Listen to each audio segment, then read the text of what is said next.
The rain hammered against the windshield like 1,000 tiny fists, each drop a reminder of how far she had fallen. Sarah clutched her 3-month-old daughter closer to her chest, feeling the baby's warmth against her own shivering body. The car's engine had died 2 hours ago, taking with it the last source of heat on this bitter November night. She had parked in the corner of an office building's lot, hoping the security guards wouldn't notice them until morning. This was her life now, a 26-year-old woman with a college degree, living in a 2008 Honda Civic with her infant daughter, wondering if tomorrow would be the day she'd finally break. Sarah hadn't always been homeless.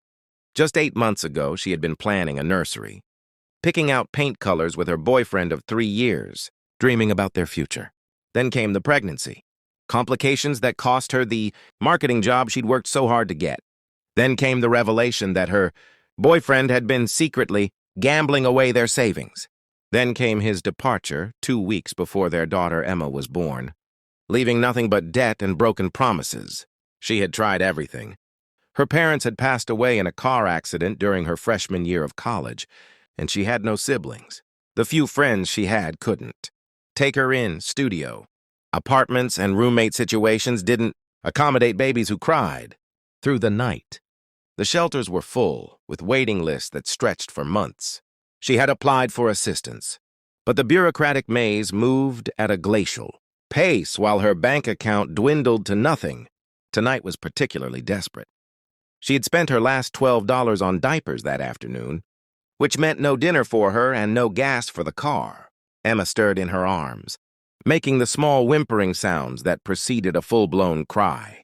Sarah's eyes burned with exhaustion and unshed tears.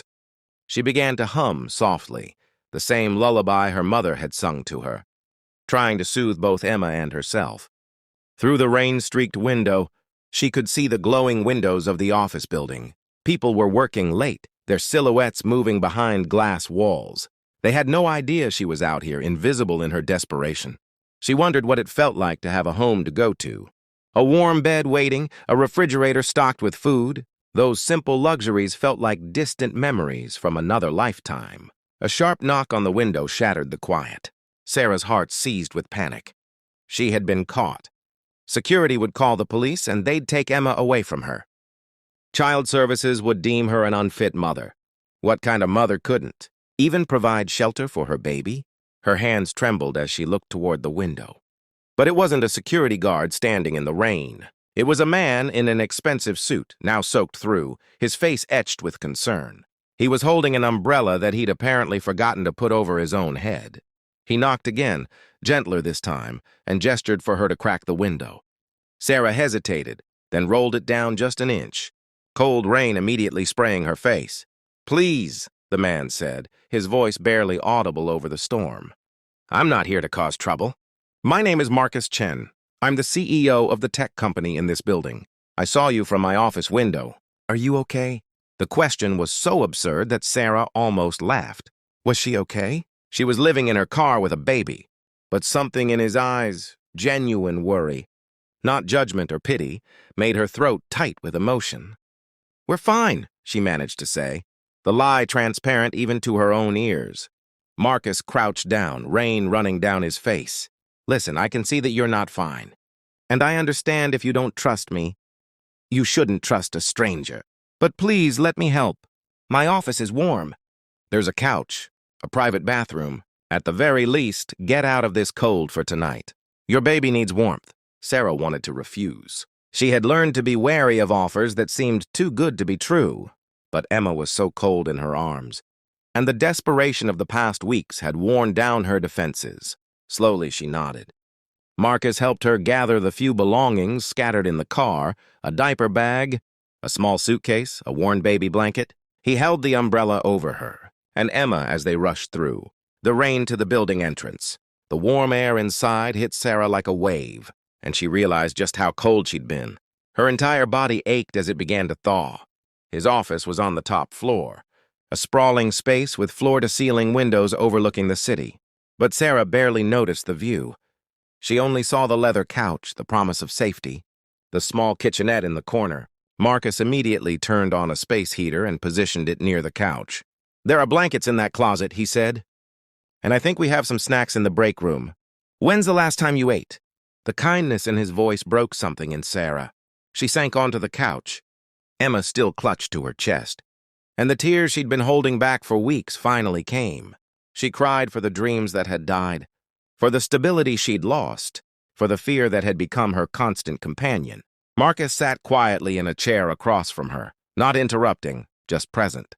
When the storm of emotion passed, Sarah wiped her eyes and told him everything. She hadn't meant to, but the words poured out like a confession. The job loss, the betrayal, the spiral into homelessness, the daily terror of wondering how to keep her daughter safe. Marcus listened to every word, his expression grave. "I want to offer you a job," he said when she finished. "We need someone in our customer relations department.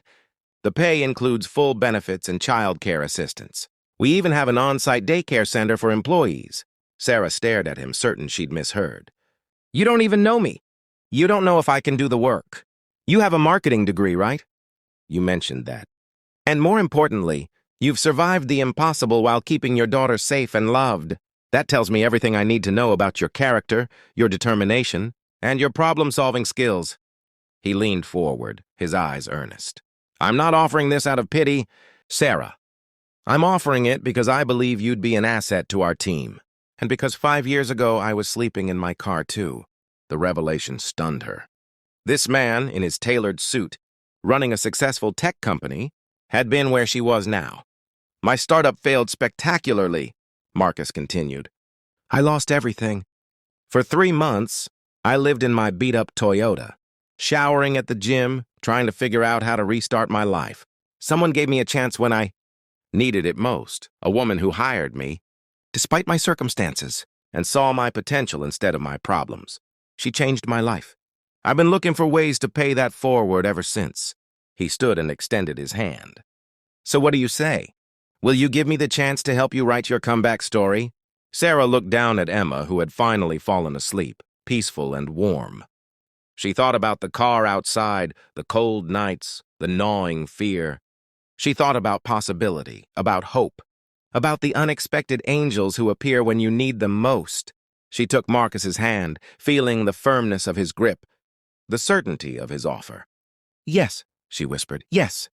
3 years later, Sarah would stand in that same office, now the head of the customer relations department, looking out at the city lights. She would think about that rainy November night and how a single act of kindness had transformed everything.